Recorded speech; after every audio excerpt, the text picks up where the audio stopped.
अस्सलाम वालेकुम, कैसे हैं आप सब। उम्मीद करती हूँ मेरी यूट्यूब फैमिली बिल्कुल ठीक ठाक होगी। तो जी अब रमज़ान चूँकि ख़त्म होने वाला है और बहुत याद आएगा रमज़ान और माह रमज़ान की जो रूटीन है, सहर अफ्तार की जो रूटीन है वो याद आएगी।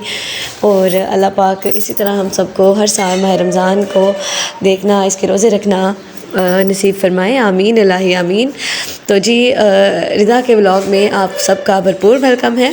तो आज मैं बना रही थी चने की दाल वाले चावल। अब ये वाले चावल आप लोग किस तरह खाना पसंद करते हैं, मैं तो जिस तरह बना रही हूँ आप लोग देख लीजिए कि किस तरह बना रही हूँ। इसकी मैंने रेसिपी जो है ना शॉर्ट की सूरत में मैंने अपने यूट्यूब चैनल हानियस किचन पे भी अपलोड कर रखी है। आप वहाँ से जाके इसको फॉलो भी कर सकते हैं। अलबत्ता मैं ना इसको बहुत स्पाइसी सा और चटपटा सा करके बनाती हूँ, क्योंकि चावल हों और फीके फीके हों मुझे तो बिल्कुल पसंद नहीं। इवन जब डॉक्टर कहते हैं कि खिचड़ी बना के खा लो, मैं तो तब भी इसको ना इसी तरह बना के खाती हूँ, चटपटा करारा सा करके। तो मसाला यहाँ पे भुन चुका था और अभी बारी थी इसमें उबली हुई चने की दाल शामिल करने की। इसको मैंने प्रेशर में वेट लगवा लिया था, बॉयल करके तो अलहदा कर लिया था मैं। तो अभी जो है ना मैं इसकी अच्छी तरह से बुनाई करूँगी और बुनाई करने के बाद मैं इसमें शामिल करूँगी अचार और साथ ही मैं इसमें शामिल करूँगी थोड़ा सा मतलब अदरक लहसुन का पेस्ट मैंने ऑलरेडी इसमें शामिल कर दिया है। तो इसकी जैसे ही ये थोड़ी सा मज़ीद भुन जाएगा तो इसको मैं ज़रूरत के मुताबिक पानी लगा दूँगी। और कुछ लोग जो हैं वो चावलों को माप लेते हैं कि उनके कितने गिलास चावल हैं या कितना बोल उनका चावल है, किलो है 1.5 किलो है, उस हिसाब से वो पानी को भी माप कर ही लगाते हैं। लेकिन मैंने हमेशा से तुक्के से, जिसे कहते हैं ना, मतलब गैस से पानी लगाया, मैं उतना पानी ही लगाती हूँ गैस से। तो यहाँ पे मेरे अंदाज़े के मुताबिक बिल्कुल ठीक है पानी मैंने लगा दिया है। तो ये कुछ मोंगरे थे, अम्मा जी देकर गई थी, तो मैं उन्हीं को यहाँ पे जो ना बनाने वाली थी। अच्छा, मोंगरे आप सब बनाते हैं और अगर बनाते हैं तो आपकी ज़ुबान में इसको क्या कहते हैं। अच्छा जी, सबसे पहले तो चैनल पर नहीं है ना तो प्लीज़ मेरे चैनल को सब्सक्राइब कर लें, वीडियो को लाइक कमेंट करना तो ना भूलिएगा। और जी मोंगरे जो है ना, मुझे तो मैंने ऑलरेडी आपको पहले बताया हुआ है कि मुझे वेजिटेबल जो है ना वो बहुत पसंद है। और मेरी जो दुआ है ना, ये फ़िश बनी हुई थी और ये मुझे बहुत तंग कर रही थी, तो मैंने एक मोंगरा इसको पकड़ा दिया कि लो इसके साथ तुम जो है ना अब ध्यान लगी रहो ज़रा। और मौसम जो है ना यहाँ पे आज हमारे बहुत ही खुशगवार था। वैसे तो धूप निकली हुई थी लेकिन ठंडी हवाएं चल रही थी, तो बहुत खुशगवार सा तासुर पैदा हुआ था आब हवा में, तो बहुत ही मज़ा आ रहा था। और मोंगरे बना रही थी अपने हॉल में बैठकर। चावलों को मैंने पानी लगाकर आगी हुई थी कि जैसे वो पानी बॉयल होगा तो उसके बाद मैं जाके चावल शामिल कर दूँगी उसमें। और रमज़ान मुबारक जो है वो जैसे कि अब ख़त्म हो रहा है, तो आप सब ने ऐसा करना है कि नेकियां कमाने में पीछे नहीं रहना, नेकियां कमानी है, अल्लाह पाक को राज़ी रखना है। ये नहीं कि रमज़ान गया तो बस ठीक है अब नमाज़ नहीं पढ़नी और परहेज़गारी छोड़ दी, और ठीक है खाना पीना तो हमारा मामूल पे आ जाएगा, लेकिन मज़ा तो तब है ना कि हम नमाज ना छोड़ें, हम कुरान पाक की तिलावत करना ना छोड़ें। ये सब अगर हम अपनी आदत में रखेंगे ना तो मेरे ख्याल से सबसे बेस्ट है। और यहाँ पे चावलों का पानी जो है वो बिल्कुल बॉयल हो गया था और अब मैंने इसमें शामिल कर दिए थे चावल। और चावल मैं बना रही थी आज हाफ़ kg, और क्योंकि सुबह सहरी में मैंने सालन का इंतज़ाम जो है वो मैंने नहीं किया, तो इसी के साथ मैं हर सुबह रोज़ा रख लूँगी। चावलों के साथ ही साथ हम दही वगैरह खा लेंगे। और माशाल्लाह से जो चावल है ना हमारे इस दफ़ा बहुत अच्छे निकले हैं चावल। सुपर बासमती जो कायनात वालों के चावल है ना, वो वाले चावल मेरे मियाँ ने दिलाए थे और बहुत ही अच्छे चावल निकले हैं। मतलब मैं इनको जितना बनाती हूँ उससे ज़्यादा ये हो जाते हैं। और बच्चों की मसरूफ़ियात में फिर ये है कि घर के सारे कामों को भी देखना होता है, और आप सबको तो पता ही है कि बच्चों को संभालना, साथ में घर के सारे काम काज भी करना बहुत मुश्किल हो जाता है।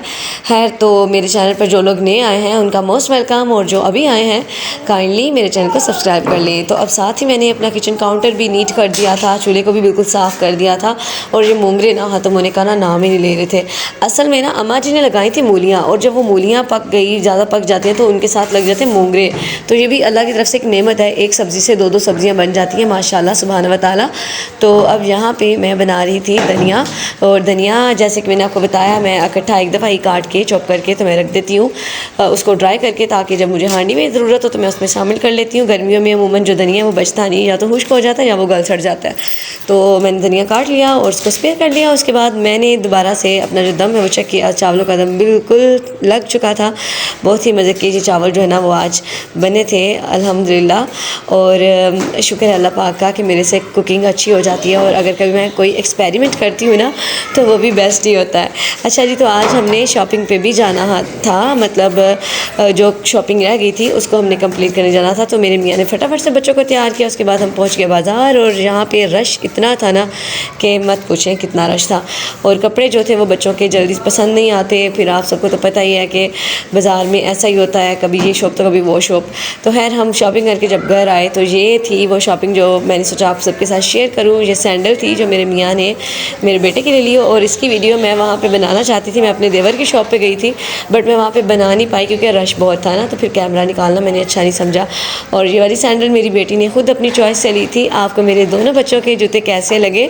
दुआ मेरी खेल रही थी बेड पे बैठ के। तो ये जो सूट थे ना, ये इनमें से जो मेरे बेटे का सूट है वो मैंने खुद अपनी चॉइस से लिया है, और मेरी बेटी का जो सूट है वो मेरे मियाँ ने पसंद किया है। माशाल्लाह से मेरी दुआ के 4 सूट हैं, और जो मेरे बड़े बच्चे हैं इन दोनों के ना फ़िलहाल तो 3-3 सूट हैं दोनों के ही, लेकिन दुआ के 4 सूट हैं ईद के। तो ये देखें माशाल्लाह से ये वाला जो सूट था ना मुझे बहुत पसंद आया। ये 3 जगह से मैं छोड़ कर आई, मेरे मियाँ ने मुझे परचेज़ नहीं करने दिया क्योंकि वो कुछ और लेना चाह रहे थे, बट मुझे पसंद आ चुका था। तो अल्हम्दुलिल्लाह कि फ़ाइनली यही उन्होंने ले लिया। और ये मैंने अपनी जो ईद के लिए सूट लिए थे उनके साथ कुछ लेसें वगैरह मैच करके लाई, नलकियाँ वगैरह लेकर आई। और पेपर पट्टी मैंने उनको कहा था बट वो उन्होंने रखी नहीं, शायद भैया भूल गए थे। तो उसके बाद हमें भूख लगी हुई थी, बच्चों के लिए फिंगर फ्राइज़ लिए थे, और हमने आपके लिए लिए थे टिक्की और साथ में रोटियाँ। आज का व्लॉग आपको कैसा लगा मुझे कमेंट में आपने लाजमी बताना है, ठीक है। और स्ट्रॉबेरी हाथ में ली थी, और ये देखिए स्ट्रॉबेरी का बेड़ा ही गर्क हुआ पड़ा था क्योंकि स्ट्रॉबेरी वाले ने हमारे साथ चीटिंग कर दी। चीटिंग ये की कि 100 रुपये केजी उसने आवाज़ें लगाई हुई थी, और स्ट्रॉबेरी सारी गली सड़ी निकली, उसमें से चंद दाने जो सही निकले उसका मैंने मिल्क शेक बना लिया। और उसके बाद मैंने और मेरे मियाँ ने जो है ना मिल्क शेक को इंजॉय किया। और याद रहे कि जब भी आप रात के टाइम फ्रूट वगैरह खरीदना तो कोशिश करें ध्यान रखा करें। मेरे से इस दफ़ा मिस्टेक ये होगी कि मैंने ध्यान नहीं रखा, क्योंकि जब वो स्ट्रॉबेरी दे रहा था तोल रहा था तो मेरा जो सारा ध्यान था ना वो मैं ये सोच रही थी कि वापसी पे जाते अब खाना ले लेते हैं क्योंकि भूख लगी हुई है। चावल तो घर में बनाए हुए हैं बट गैस चला गया होगा। दूसरे नंबर पे मैं ऑलरेडी खा चुकी थी और मेरा दोबारा चावल खाने का दिल नहीं था, तो बस चीटिंग हो गई है। नेक्स्ट टाइम मैं केयरफुल रहूँगी। तो मिलते हैं आपके साथ नेक्स्ट वीडियो में एक नए व्लॉग के साथ। आप लोग अपना बहुत सारा याद रखिएगा। आज का व्लॉग आपको कैसा लगा मुझे कमेंट में लास्ट में बताइएगा। तो तब तक के लिए आपको मेरी तरफ से और मेरी फैमिली की तरफ से अल्लाह हाफिज़।